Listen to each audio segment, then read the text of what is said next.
She would now most likely be at university. Were Molly Russell still here? She took her own life 5 years ago, aged just 14.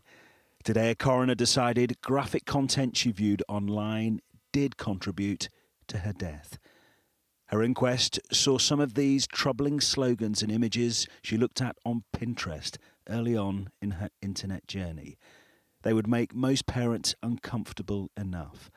But they're a world away from the self-harm, suicide and depression material she would end up seeing on that platform and also Instagram.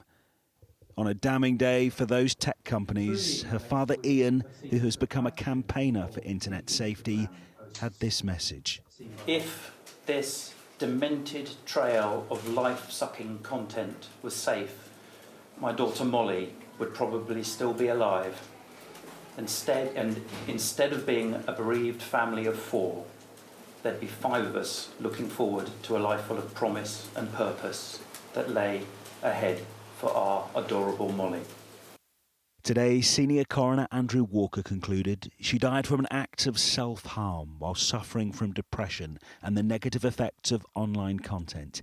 Molly subscribed to a number of online sites. At the time that these sites were viewed by Molly, some of these sites were not safe as they allowed access to adult content that should not have been available for a 14-year-old child to see. Senior executives from the US were ordered to appear at Molly's inquest in the last fortnight. Judson Hoffman from Pinterest acknowledged he wouldn't let his own children view the sort of content seen by the teenager. Elizabeth Lagon from Meta, Instagram's parent company, said the app allowed self-harm images so people could, in her words, cry for help. But she said policies had changed in the years since. Child safety experts say the inquest and the coroner's conclusions have shone new lights on the dangers of the internet. We've seen in graphic and really disturbing detail the torrent of content that Molly was subjected to because of the way in which social media companies have built their algorithms. And, unfortunately, we've had a glimpse into the final days of a lonely and vulnerable young girl. But the reality is there will be many more Mollys right across the UK who are being failed by these big tech companies.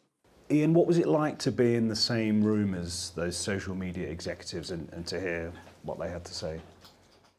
It just summed up the corporate culture that maybe prevails in the tech industry in some cases and on some of the platforms. And it's that needs to change. It's the corporate culture that needs to change so that they do put safety first. The social media giants had sought to minimise their role in Molly's death. But today's conclusions by the coroner may now increase calls for tougher laws to protect children online.